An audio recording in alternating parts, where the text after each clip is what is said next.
Hi, peoples. How y'all doing? It's a beautiful night tonight. Hopefully, it is where everyone else is. And yeah, I'm super excited to be here with the good sis, Yes. Dr. Ijeoma Opara. Thanks, Dr. Abrams. Yeah, so I was thinking we could start by doing some brief introductions, Okay, and then get into some questions. okay, awesome sauce. Do you want to go first, Dr. Abrams? Sure, I'll go Go first. ahead, boo. Okay, so I am Dr. Jasmine Abrams. I was trained with my PhD in health psychology, got that from Virginia Commonwealth University. I am currently an assistant professor at Boston University School of Public Health in the Department of Community Health Sciences. Um, New to Boston, new to New England, so that's a life adjustment. But I'm definitely not new to the East Coast. I'm an East Coast girl through and through. Um, let's see. Oh, I should say something about my research, I guess. Yeah. Yes, your So, research is dope. So you should oh, definitely. thank you, boo, thank you, boo. So I primarily focus on sexual health research among women of African ancestry. Most of my work looks at gender identity and gender roles and culture in general as a path for understanding health behaviors and health outcomes.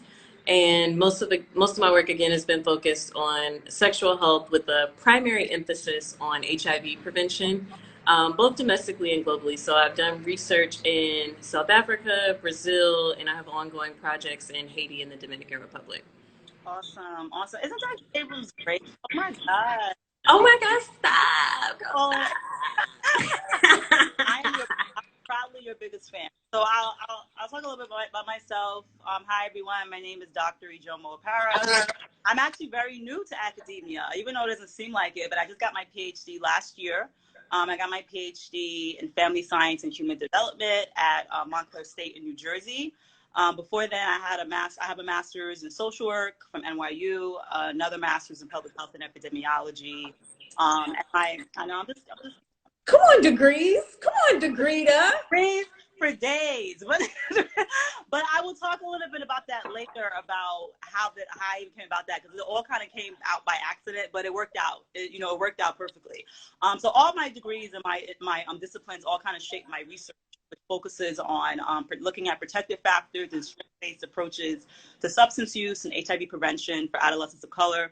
I specifically look at Black girls as well, and looking at racial and gender specific differences, and how we can shape racial and gender intervention specifically for Black girls to uplift them, their identity, but also incorporate community and family prevention as well. So I'm a professor.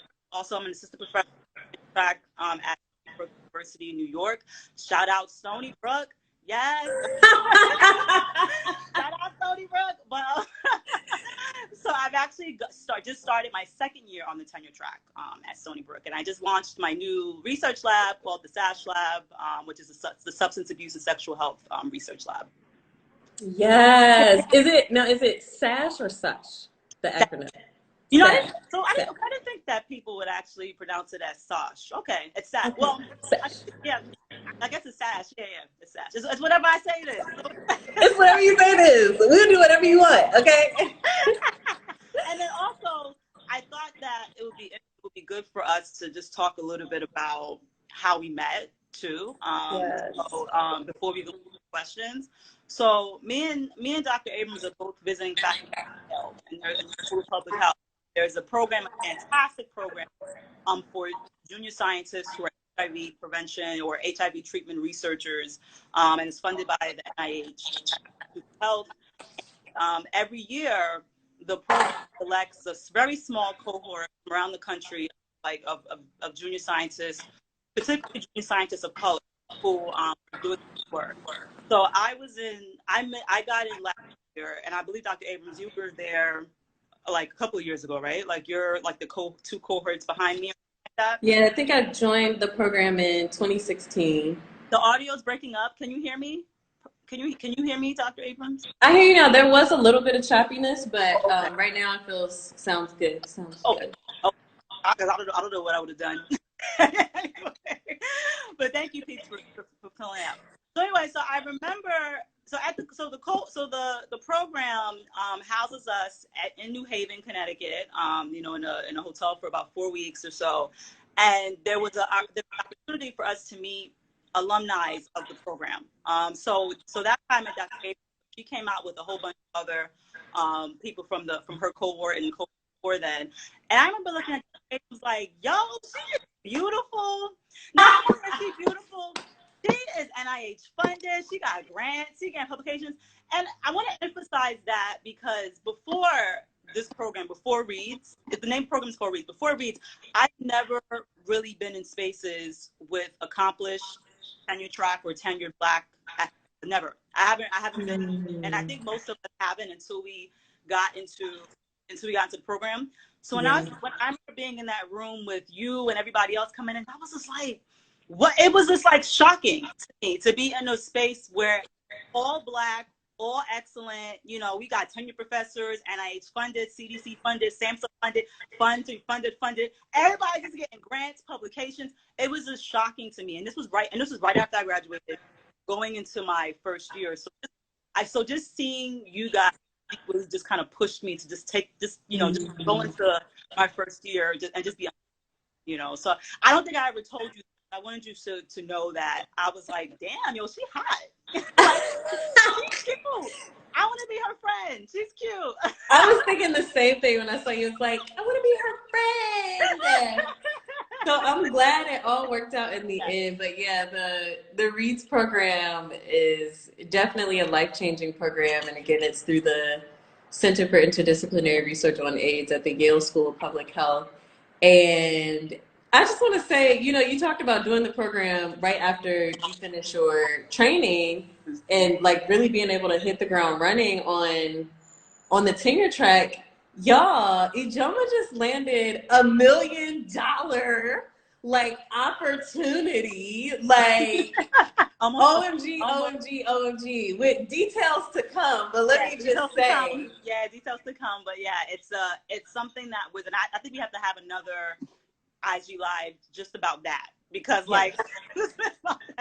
because that is truly a testimony, that I even got that opportunity, even just the opportunity to follow my lap while I was at Yale last summer, and I just remember I grant literally like a month, and I remember I only would encourage you to do it because I saw people like you and other people working on grants and just working around the clock. I was looking at them like, they pumping this stuff out. I could do this too. I have the support here. I have people who believe in me, who can edit stuff, whatever. So it just made me believe that I could do it. And, and I did it. But, I have to keep it confidential until next month. So, we'll have to. Me and my big mouth. Hopefully I didn't say too much. I didn't get any. No, you did it. No, you did it. No, it's fine. No, it's fine. It's fine. Cool. Welcome everyone who's joining in with us. We're super excited to have you guys. Okay, so I'm gonna, go ahead and get into some questions because we're trying to get to know you a little better. Okay. Oh. Likewise. So tell me, to start off, why did you want to become an academic? And let me also say, I just realized there's an opportunity for people to ask us questions. So if you do have a question that you want either of us to answer, just drop it in this little comment box or in the Q&A section, which I see. Q&A section, I don't see it. Yes, it's so cool. Maybe it's for you. Maybe only you can see it. It might be me because I think I'm hosting, but let's see. Okay, so we'll get to this question. I'm going to ask you first, though, Ijeoma. Mm-hmm. Okay, so what was the question? Why did I get into academia? How did you get into academia? Why? What was the path, the motivation, the impetus? Right. So I knew that. So a lot of people that are close to me know that I've had a really rough journey just in my education. I was just like one of those people that place. I was very motivated. I knew that I was successful, and I knew that from the words from my father, he always told me, like, just follow whatever you're passionate about. Follow, if you want to major in English, journalism, art, I don't care, whatever, but be the best at it. That's it. And he was like, that means getting the highest degree possible, and perfecting craft in that area, do it. So that, even though it was very helpful as a young 20-year-old, I was just like, I don't know, like, Dad, just tell me what you do. I don't know what you want me to do. So I just kind of was one of those people. I just kind of was like, I was interested in something, and I just majored in it, and I really excelled at it. Like, I was, I'm thankful for that. But I think what hit me with wanting to be a professor and being in academia in general was when after I graduated from my MSW, and I was working as a therapist. And I remember working with young Black girls who were previously incarcerated, and I was working with them on their self-esteem, identity, mental health issues, etc. And we were talking about things really specific to their race and gender that I was never taught that in my MSW program, or really ever, like MSW, MPA, like no program really centered how the experiences of Black children, specifically Black girls, how those experiences are very unique and how that can impact their outcomes, right? Mm-hmm. Like, not just about these individual behaviors, but it's about like their environment, about how they're perceived in the world, and so forth. Right. So I had to do a lot of educating myself, and luckily I worked in a that allowed me to just critical and just like radical and just what I felt was done for clients. But I knew that I didn't want another social worker to be in my position, kind of to figure it out. I wanted to be in that classroom and make those, and be guiding that curriculum, be the educator, to be prepare for the future generation of social workers to just be radical change agents, but then also to be very sensitive and also honor of being Black and working with Black clients, how to highlight strengths and so forth. So that's when I said, I need to be in these spaces. I changing the game, and that's also what shaped my research as well too. So that's kind of what So I knew that to be a professor, I had to get a PhD. So that's what that's kind of how I got that. And why would you say, for example, there are a number of different paths that one could take to have a career in science or developing interventions? Why did academia seem like the most appropriate path for you? I think because academics just have, and I'll be honest with you, a certain level of respect and have a lot of power. I think a lot of academics, I think we don't realize how much power us as academics have in shaping narratives and shaping the direction of research, shaping practice, and so forth. Just being associated with the university, being seen as an expert in a particular field, that's a big I won't say accomplishment, but it's a lot of pressure on us academics, and I don't think that that people really understand that that aspect. So I think for me, I went through different paths to kind of this goal of uplifting Black girls, shaping research. I think going into academia for me anyway, was the best. I love research. I love research. I love students. I love working with students, and I also want to mentor them. I mean, I think me and you probably count on one hand how many Black female professors we've had in our entire life. I've only had 2 in my entire life. Wow, I never even actually thought about that. Yeah, so I knew that I wanted to be in that space. And a lot of the women that I knew were, just one, she was older, and the other one was Diddy, was Dr. Musa. I was the second person, ever. Yeah. So, so I knew that I could be in this space to also motivate and inspire young Black future social scientists or biomedical scientists, or whatever. And plus, I really love academia. It's very flexible too. You get to kind of like, at least for me, I like having and just kind of doing my own thing. And I feel like academia allows you to create your own research projects, to create your own schedule. Well, most universities anyway. I've heard stories from other people.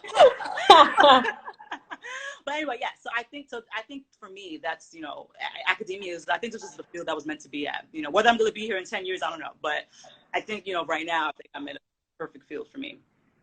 Awesome. I love that. Yeah. I want to ask questions now. Okay, ask me some questions. So what about about you. So you're just you know, I mean, you're just a dynamic, individual. Like honestly, like Stop, you're gonna make me blush. no, Stop. but you are. You're fantastic. So I'm curious. I'm also curious for myself too. Not even everybody. I'm curious to know, like, how did you get on the path? Like, how did you choose? I think if I remember correctly, you went through. So I'm curious to know, like, how did you choose? Why did you choose the path rather? Like, what motivated you to get into this path of academia? Yeah, so when I started undergrad, I was actually an engineering major, and that Really? happened. I was. That happened because I was first generation college student, and everybody was like, you about to be the only one out here. You need to do something that's gonna make some money, okay? Yeah. Because when I was like thinking about the idea of going to college, I was like, oh, I'd like to be a teacher, an educator.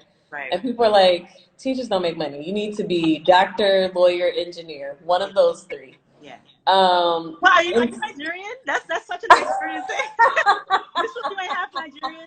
That's such I didn't know other cultures said that. Okay, yeah.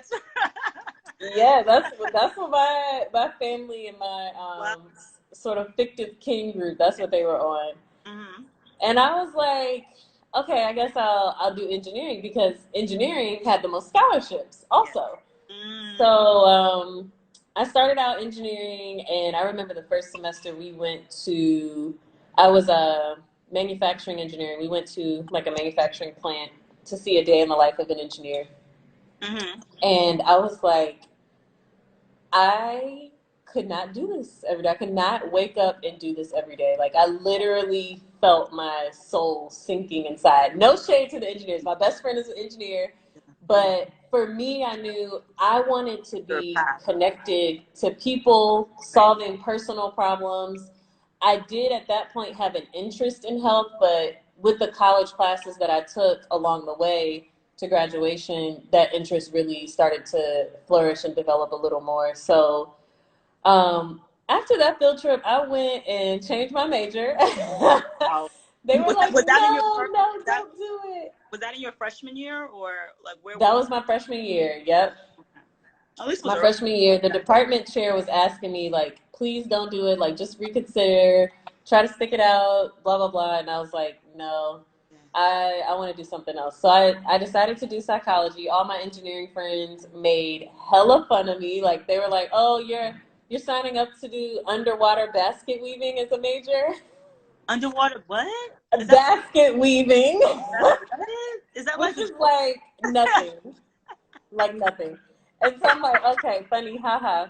And I thought, maybe I could do counseling. I wanted to help people. Maybe I would do that. And as I got further into psychology, I learned that if you want to do anything in the field, really, you need to go to graduate school. mm, And as I started looking at and considering graduate school, um, the path to the professoriate came up, and I was, doing research experiences to prepare for graduate school, and I was falling in love with research the whole way. So the first project that I did, I had an internship through the CDC, and we were able to implement some of those evidence-based interventions that have been packaged by the CDC for HIV prevention for Black women and girls. And I was in love with it. I got trained in the interventions, a few of them. I implemented them and huh? did research on them. Mm-hmm. Okay. That's awesome. Mm-hmm. Yeah, and that ultimately influenced my decision to go to graduate school. I did, like you mentioned, I went straight through. If I could do it all over again, I think this is one of our questions. But if I could turn back the hands of time, I would not have gone straight through. I would have graduated college.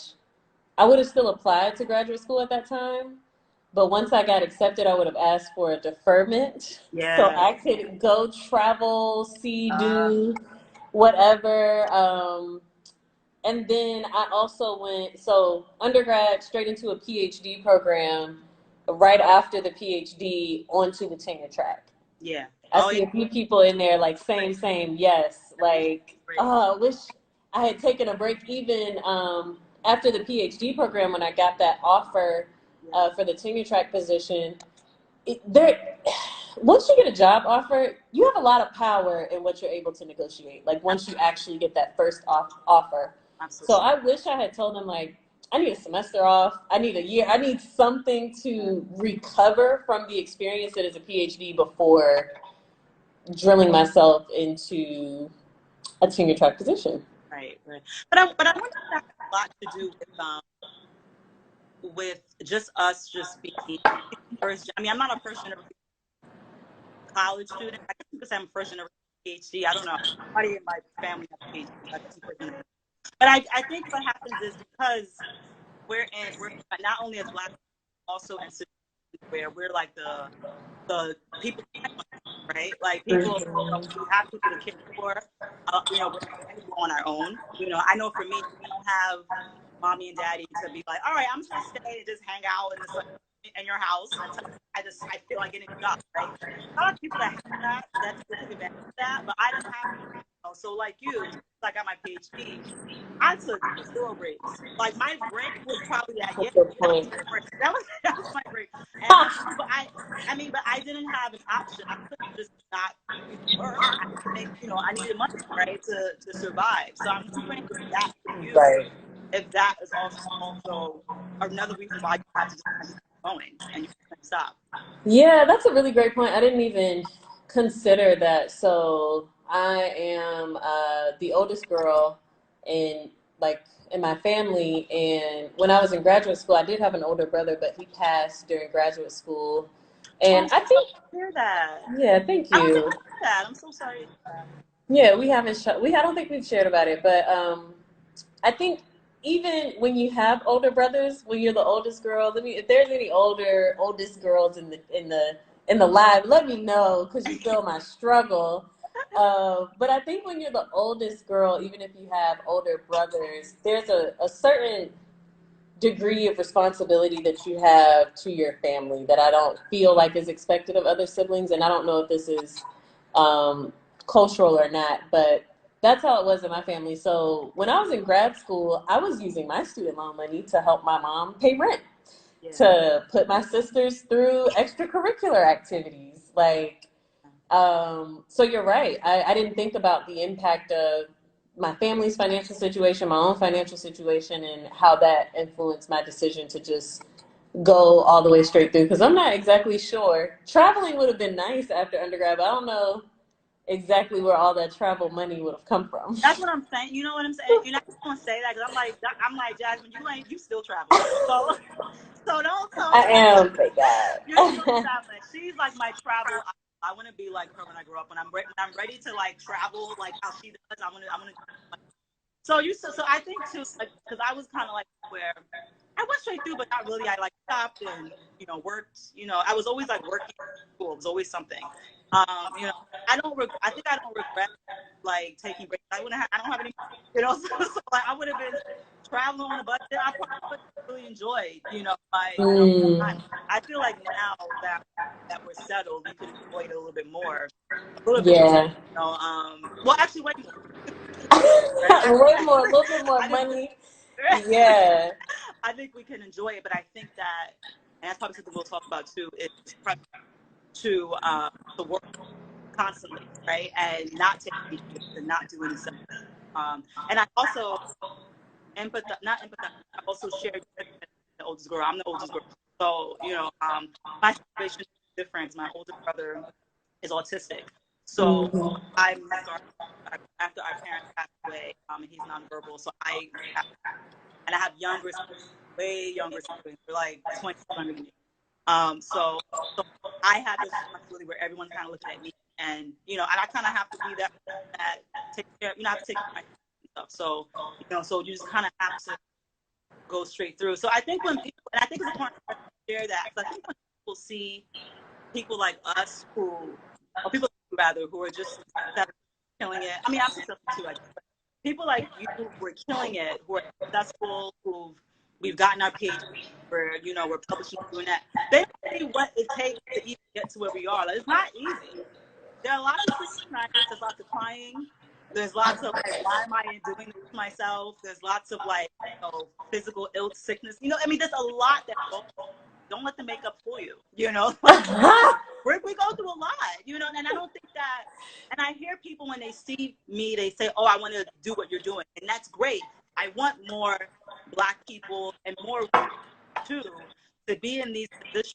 To you know, and you know, I do want that, but I want people to understand that this is not easy. Like you know, and nothing was given to us. You know, we have to kind of like work, you know, to get to where we are. Yeah. So anyway, thank you for sharing.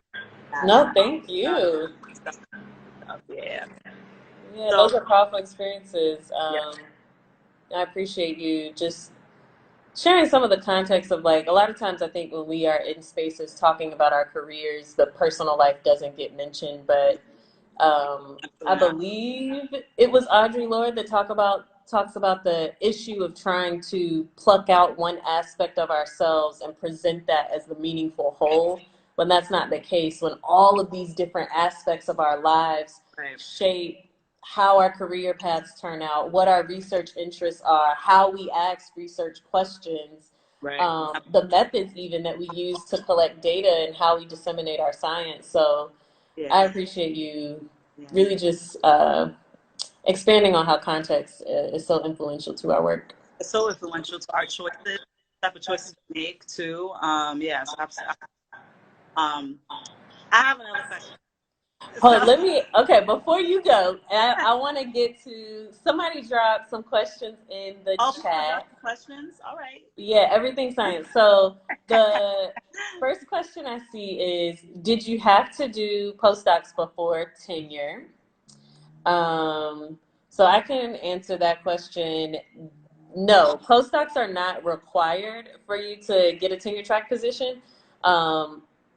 I would recommend, as someone that did not do a postdoc before going straight into the tenure track, I would recommend it because it gives you a little bit of a leg up when you are trying to obtain tenure, when you think about what it takes to achieve a national reputation and what it's going to take for you to seem like an expert in an area to get grants. Taking the time that is needed for a postdoc will actually give you more time to publish and write grants before you have the pressure of the tenure clock. So I'll leave that there. Another question is, as a new graduate, how to navigate the path to tenure. So I think some of that will come out in some of these other questions we have. So I think that'll sort of be answered in the process. So I'll let you go, Ijeoma. What question you got? What's the biggest challenge that you have as an assistant professor, and how do you feel like you will overcome it? Yeah. Are there any challenges? Are there any challenges? One of the things that just comes up immediately for me is how the expectations of scientists in academia, and maybe scientists in general, but they are ever increasing. So I remember like my graduate school advisor told me her dissertation was like 33 pages and she didn't have any publications coming out of grad school, no grants. She was able to get tenure without getting any grants. And now that's like unheard of. Like, you need to have publications and grant funding before you leave graduate school in some instances. And I think disciplines are different. Like I heard in psychology, they gotta have like 20 like pubs. It's crazy. Like what their doc students go through. Yeah, exactly. So I came out of a psychology program, and the expectations are definitely intense, and I would say that translates to the tenure track. So as a challenge as an assistant professor, I think the ever increasing expectations on your productivity is very challenging, and then navigating that as a Black scientist who does human subjects research. So most Black scientists who are doing human subjects work research Black people. And the challenge with that is we are few in academia. Who are we collaborating with? You know, when you think about collaborating with people, and I think that's one of the, I don't want to say easiest solves, but that's one of the primary problem solvers with the issue related to productivity is building community around your work and collaboration. But it can be really challenging as a Black scholar to find other people who do your type of work, that can also be, as productive as you are, on the same page, or priorities and desires align, personalities even. Absolutely. Yeah, so yeah, I think that's one of the biggest challenges. But thankfully, there are programs like Reads and others Right. Yeah. that can put you in a space with other people, really beautiful souls in that program. But yeah, I think that's been one of my saving graces, is being in that program and being able to be around other scholars with similar interests who I can collaborate with, write grants with, write papers with, bounce ideas off with, those kinds of things. Yeah, and I think that's a good answer, or a good answer for that. Somebody had asked a question about being an early, like just finishing and going into a tenure track job. What, how to navigate that. And at least for me, I think that what helped me, and I think what continues to help me, is being a part of professional development programs that force you to be around people that look like you, who have your similar, even if you're not in the same type of field, you have like this general interest of just being in academia or doing research with Black people, or whatever, whatever it is. There's tons of programs like that now that you can take advantage of, because they are very competitive, but mine was a supply for everything for you, and you never know, you may get it, and if you don't get it, just keep applying. But I've always applied to like those type of workshops or programs and stuff, and your network, just like that, you find collaborators, your network expands. Because I know lots of academics, people, especially academics of color, who like you are struggling to find others. They don't have these programs to meet, that do that, that they're interested in stuff. So, Right. so I think that if you don't do a postdoc, or if you could do a postdoc on top of that, but I think that's key, is finding those type of Yeah, I agree, 110%. Let me pop back to the question, see what I want to ask you. So I gave this a little bit in my path to academia story, but if you could turn back the hands of time and talk to your 22-year-old self about your career journey, just like when you were starting along the path, what would you say to yourself about the particular challenges of navigating the academy as a Black woman? I would say a lot to myself. I would say a couple of things. I would say, no, people aren't gonna like you, no matter what. They're gonna hate you just for being Black. They're gonna hate you. And there's nothing you can do to change their minds. People are gonna find things wrong with you, and they're just going to own in on that, right? So, and just being okay with that, and just knowing that it's not about you. And then also learning to just block out the noise, right? So you're always going to have people that are just going to try to knock you down, or try to distract you, that are, feel like you're, and I think all PhDs go through this, mainly women, this imposter syndrome. So like, I don't even belong to spaces. I still go through it. Yeah. I still go through it. So I think if my 22-year-old self tell me, like, look, you deserve to be here, and no matter how you feel, no matter what people are saying about you, just block it out and focus on your pride.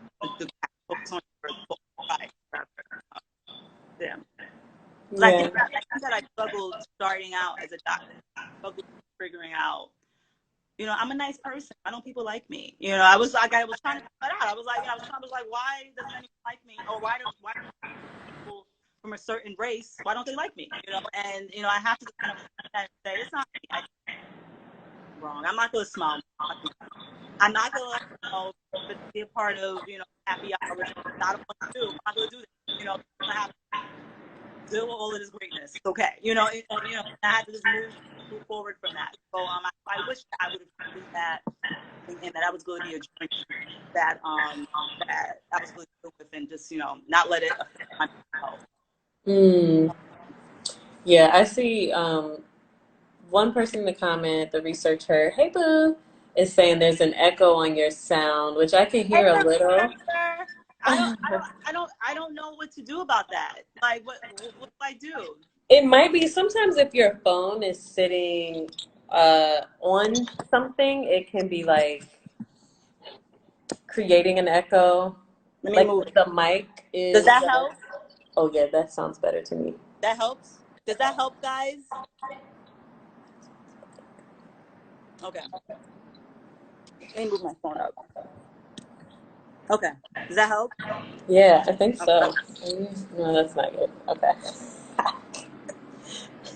A little. Just a little. Well, I don't know what y'all want me to do. I'm so bad.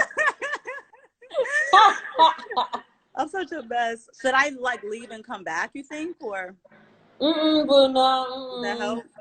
I know because you're this kid, I may not come back. You ain't here with me. Nuh-uh, you're not leaving me. Let me try. So if I just sit it on my phone. Let me see. Might be Does that help? it sounds a little echoey. Let me see if I can.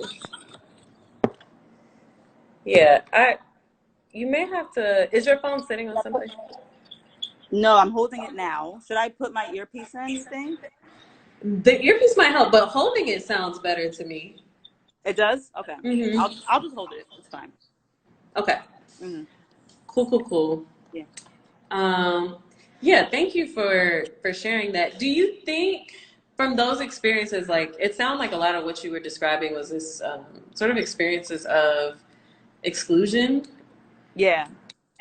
Do you feel, have you ever felt like, oh, I really actually wanted to be included, or how's that sort of resonated with you, I guess personally and professionally? Because I remember in my first position, I saw those things happening. Like people would be walking down the hallway, like, "Oh, did your son enjoy that?" Such and so, like implying that their kids played together and that they were going to happy hours together. They ran, exercised together, walked dogs together.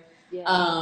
And I was like, "Dang, ain't nobody asked me to walk my dog." Like, Yeah. So I wonder for you, how did that make you feel in terms of like the professional, just camaraderie and community? And I'll also say this, like, it made me think if she's walking her dog with her or they're running miles together or mountain biking together, how are they, objectively voting on tenure materials and packets when they know these people intimately and they don't know anything about me, That's a good point. So for me, so at Stony Brook, I don't experience that. Like I think that was one thing. My colleagues are very friendly, so I'm grateful for that. They're very friendly. They make an effort to include each and every person, like outside of the school. But to be honest with you, as a doc student, I was invited to things, but I didn't want to go. Like I just, I didn't want to go, and it wasn't because I didn't, like people. I mean, maybe it had a little bit to do with that, but it was it was really more because it takes me a while to warm up to people, and even though I come off as very friendly, and I am friendly, but I don't want to like hang out and do happy hours every week. I got work to do, So I can't. So I don't want to do that. I do, and I think that people take that as, oh, she doesn't want to hang out with us, or she thinks she's better than us, or whatever. But it's not that. It's more of I'm a very focused person, and I don't like too much distraction, and I don't like going out too much and hanging out with too many people. Like I'm a very I wouldn't say I'm an introvert, but I'm just a very like, I just have a very small circle of friends, and I think that people who aren't like that take that, as like, oh, you're trying to act like you don't want to hang out with us, and they may take it as disrespect. And I think looking back on it, maybe it would have helped if I was a little bit more, like a little bit more willing to get to know people, like I mean, maybe I should have did that, but yeah, so that it was the opposite effect that you're talking about. But I have heard what you're saying. I've heard that from a lot of academics, especially academics of color, about feeling purposely feeling excluded and not included and stuff. You know, and I'm thankful that I don't go through that at my institution, but you know, it's definitely a valid experience. Yeah. Well, I'm glad you're not experiencing it at Stony Brook. Sound like they got some sense over there. Yes, they do. They run it really well. Yeah. And I guess another question, is it okay if I ask a question, or is there a Q&A? Yeah. If you, okay, this is a good question. What makes you feel inspired in academia? Like, what inspires you? Just as a Black woman in academia, to be like your best self. Like, why do you keep doing what you're doing? Why are you so excellent? You don't quit gassing me up, because I'm gonna be calling you in the morning for morning motivation. Okay. Look, we all need it. We all need it. Thank you. I would say a few things. So one thing that has been made really apparent to me during the pandemic is like, I haven't seen research participants in months, and being connected with them, hearing their stories, being able to review and analyze their data, like, those things they really fuel me, and give me the passion and drive that I need to do the work. Like, really being connected to individual stories and collective stories of challenges and marginalizations and even successes, all of that really helps me to become more inspired. And I think one of the things that I do when I start feeling like my motivation is waning, and it's usually when I haven't been in touch with participants in a long time, like maybe I'm in the data analysis and writing phase, and not, collecting any new data. But it's happening now also during the pandemic, when I should be collecting new data, but I can't. Sometimes what I'll do is watch movies. So my research is mostly with Black women, and so sometimes I'll watch movies about the lives of Black women who have persevered through adversity and who've experienced the worst of sexism and racism and racist sexism, and found some sort of way to push through. Those movies really, like, two of my favorites. So The Color Purple is like my favorite. Really? It is. And then also, What's Love Got to Do with It? The biopic about Tina Turner. You know what my favorite movie is, which is, it will probably shock everybody, is Set It Off. I love Set It Off. But you know why? I love Set It Off because of course, it's, I'm not promoting people should go out and rob banks. I'm not promoting that. But what I love about the movie is the sisterhood, right? That's just that support. They all were individually going through stuff, and they all, came together and, did criminal behavior, but but it was the foundation of that sisterhood. I love that about the movie. Every time I watch the movie, I always tear up. Yeah. So same. It's a classic. It's a classic. I just want to throw that out there. Yeah. Oh my gosh. Yeah, that was an amazing movie too. Set It Off was really good. Yeah, and I think like you, I think I never really thought about it until you were talking, but I do think that what inspires me too. You didn't ask, but I'm going to tell you anyway. What inspires me? What inspires me too is my research participants. I do a lot of my work is with girls, or with youth rather, but mainly girls. And can you hear me? Is it echoing? It is a little echoey. It's like feedback. Oh, it's feedback. Can you hear me now? I think there's less feedback for me. I'm not sure. Let me just see if I look up. Can you hear me now? Mm-hmm. Is a little feedback? It's better. It's a little. It's better. But working with youth, right? The researcher said headphones will help. So should I try headphones? Let me try headphones. I have a headphone, so let me. You have a head of phones? I have a head of phones. Hold on. Can you hear me? Oh, that sounds really good to me. Is it better? Okay, I should have did this the whole time. So, so yes, so working with youth helps me, like just hearing not only just hearing their stories, but then afterwards, like then when they reach out to me and they're like, oh my gosh, Dr. Opara, you're so amazing, and can you come and talk to my youth group, and can you do this and do that, and you know how busy we are, Jasmine, this summer with like giving talks and stuff like that. But I could never say no to children. I just can't. Like if they want me to come and just give a presentation and just talk about nothing, I'll do it. I'll do it for free. I don't care. But I realize that that's really is what keeps me going. Is knowing Yeah. that the work that I'm doing is actually touching their lives, and just my presence is actually inspiring them. So yeah. Yeah, yeah. Mm-hmm. Mm-hmm. This was one of the reasons why when I started out with engineering, I just couldn't envision that being such a long-term career path for me, because I need that. Like, I need that human connection and Right. connecting to people's stories, and um, doing that work. Like, I love to get lost in a research study like that.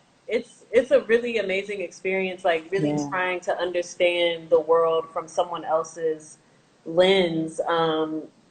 Particularly for like doing international research has been really fulfilling for me, because I like to learn about other cultures, and try to understand the similarities and unique differences within and between cultures. So yeah, that's. Yeah. I'm You're glad to hear it's an inspiration for both of us. Yes, yes, absolutely. That's wonderful. Yes, that's Yeah. wonderful. Hmm. Okay, a funner question. I see our time is getting near to the end. But what other job would you do if you were not an academic? What other job would you do? I don't even know, because there's so many things. No, because why I say that is because there's so many things that I love. Like, for example, one of the jobs that I wanted to, like, one of the careers that I wanted to get into was law. Like, I really wanted to be a lawyer. Oh, I could see you. Yeah, and a lot of people say that they could see me as being a lawyer because I like to argue and talk and all that stuff. But I mean, I don't know if that would have been the path for me. Like, law is hard work, and stuff. And I mean, I'm not saying I'm not a hard worker, but it's hard work, and so probably law. Maybe I would have maybe been to like family law or something like that, or civil rights law. I would have loved to get into like more civil rights issues as a lawyer. So maybe that's probably what I would have done. Something more fun, maybe, like, if like more fun would probably be like a singer, to be honest with you. Yeah, I was one that, yeah, I wanted to be a singer when I was younger. I mean, I wanted to actually be in TLC. I love TLC so much. Yeah, I love it. Can you bust a That was my friend. TLC? Well, I used to when I was like 11. I can't. I knew all the lyrics to their songs. I was obsessed with TLC. Oh my gosh. Like, I used to write them fan letters like a stalker. I was obsessed with them. So I wanted to be a singer, but then my parents were like, no, you're not going to be a singer. Like, what, like, what? Like, what are you talking about? Like, go study and read your books and become a lawyer or a doctor or whatever, like, so it's like similar to your family, and stuff. So yeah. So, but I think if I really wanted to be a singer, I think my father would have just been like, okay, as long as you're the best singer, and as long as you're the Beyonce Of then singers. yeah, he would have supported me. But yeah, so that would a more fun career probably would have been that. Yeah. The researcher said, don't forget that you were on the path to medical school. Yes, that's true. I've done so many things. Like, I've done so many things. I wanted to be a medical doctor, but and medicine. Honestly, medicine is one of those careers you gotta love it. Like, shout out to medical doctors. You have to really want to be a medical doctor. Like, it's not like something that's just like, oh, I'm just gonna do it because they make a lot of money. You want to really love it, or if you don't, I mean, first of all, it's super hard work, in medical school, then residency, then if you want to do fellowship. I mean, it's hard, and I think the society knows that. That's why they're revered typically so high. But it was something that I wanted to do as well. I even actually went and did a post-bac pre-med program at Penn. And yeah, I did that for a year after my master's in public health and so forth. And I realized, I think what happened was I saw my first cadaver, the dead body. And I was just like, nah, this ain't Not my I ministry. had nightmares. I just couldn't. I was Oh like, no. because and it also looks like cadavers look like chicken. So I couldn't eat chicken for like 2 months. Yeah, it was really traumatizing. So I was like, you know what? All of it is the field for me. But shout out to medical doctors. It's not easy, but it's such a beautiful field. Like you're literally saving people's lives, and people's lives are in your hands. So yeah, I wanted to do it all. Honestly, but I'm in the right place. I think I'm in the right place. Yeah. How about you? What is a career that you would have done if not for academia? Okay, so the only reason I like readily know the answer to this question is it was a question my youngest sister asked at like a family get together, and the question was actually if money nor stigma were Mm, factors, okay. what would you do for a living? That's not your current job. And I was like, I would be an exotic dancer that owns a bed and I breakfast, could see that. I guess I knew you were gonna say something with dancing. I knew it. I knew a it. yoga retreat bed and breakfast. Like, I would go to culinary school and learn how to make pasta from scratch and feed my Airbnb or bed and breakfast guests. And yeah, I would have a horse farm with wild horses and, Oh, you know, do all those one of things. my former boss has a horse farm. Maybe I can introduce you to her. You could still live that dream. Oh, Yeah, she has please, a horse farm in New Jersey. please, yes, And please. I would absolutely support your exotic dance bed and breakfast. You, Absolutely, I would support it. I I'll don't know if they come. would be like in the same. Okay, so you want to be dancing for your guests. Okay, so Put it all in the same thing. I don't know about it. I don't know about that. it would just be a side thing. You just had It would to be like, I would moonlight as a like a dancer. move. Yeah. Oh my gosh, that is too funny. But that's awesome. That's awesome. I knew it was going to be dancing, but I wasn't expecting the bread and breakfast. Yeah, I would love to do that. I see someone in the comments just rolled in. Becky from the UK. Hey, Becky. The question is, how can the general public read more academic research? And they say, I want to read about cancer and fertility preservation. So I think this is actually a really huge issue in the academy, like access Access, yeah, to journal to articles. science. Yeah. Absolutely. Mm-hmm. I would say two things. Like if you, so Google Scholar, I don't know if you know about Google Scholar, but Google Scholar is a really amazing resource that helps people find full text articles. If Google Scholar isn't working, email the actual authors themselves. So I get emails from folks all the time saying my institution doesn't have access, or I'm I'm not in academia and I would like to read your article on X. Can you just send it to me? And I'm responsive. I know there are some academics that are not responsive. So if the first author isn't responding, just work your way on down the list until Yeah. you get a response from someone. Yeah. Do you Mm-hmm. have any thoughts on that? No, I think that's perfect. And I think I think academics, we love sharing our work. So we love for people to read our work. So I think that's an excellent response. Yeah. Google Scholar or just emailing the people. Usually their emails are on the abstract, like they are under the abstract or in the when you search for the abstract and you can't find it. Usually you'll see their emails, or if you don't, just Google them. Just type their name and their institution. It's usually linked in the author section of the article, and then you could find their email and email them at their institution.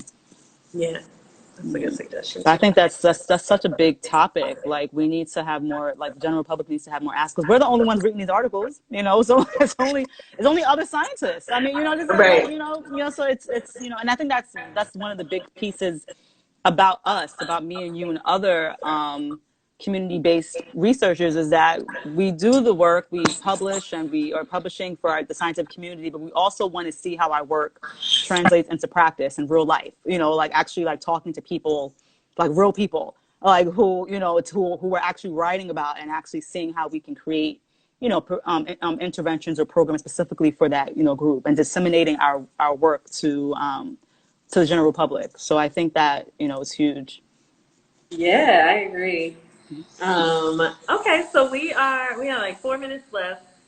I think the last question I'd like to ask you is, what would you like for people to know about Black women in academia, or about the experience of Black women in academia, or your personal experience even?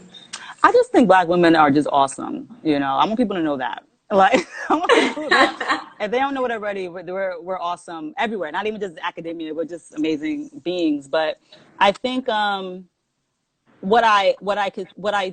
are some challenges that we face that I think a lot of people don't realize is that we do have a lot of pressure on us to do service stuff. We do a lot of mentoring, lots of mentoring that I don't think a lot of other, like, my male colleagues are dealing with at all. And the mentoring, I think, is a big part of our work. And I don't regret mentoring. I love mentoring, but I think we have to also acknowledge that it takes a lot of time to mentor students, to have meetings. Like, I get emails from not just students at Stony Brook, but emails from people all over the world asking me to, like, mentor them. And I'm honored, but then it's like time taking away from me writing, or me working on a grant, or working on a paper, or, a meeting with a colleague about a potential project. So whenever I see a Black woman in academia, I already know what's on her plate. Just looking at her, I don't even gotta know. Look at her CV.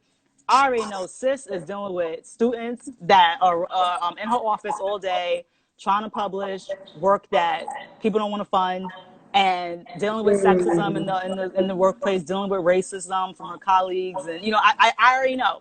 Like, we already know. Like, it's the same story everywhere and stuff. So so when I see a Black woman in academia, I usually just automatically my hat goes off to them. To the women before us who are tenured and who are just out there. It's not easy at all. So yeah. So that's what I want people to know. Like, it's not easy for us. Yeah. Is there anything in particular you like for people that are interested in doing something to make the burden of science and academia a bit easier for Black women? Is there any advice that you would give them? I think anybody who's interested in being productive, or just have just being productive, being successful in academia, should sign up for your institute. I think Dr. Abrams has an institute. I know I'm gonna just plug that in there. Yeah, just go ahead and do that. Has an institute. The Thrive is what is it called? Thrive Professional Development, something. Yeah, So follow that's her. Some. Yeah, follow.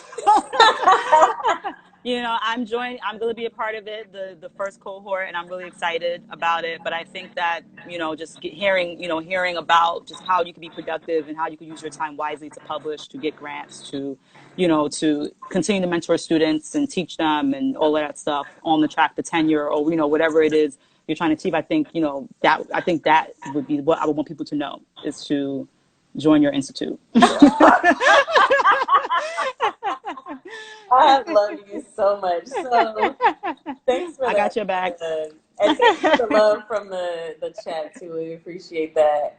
So, Dr. Ijeoma, how can people find you? This is, we're in the final minute. How can people find you if they're interested? I'm on IG, at Dr.Ijeoma, Ijeoma.Opara, Opara. You can email me. You can look me up at my Stony Brook email.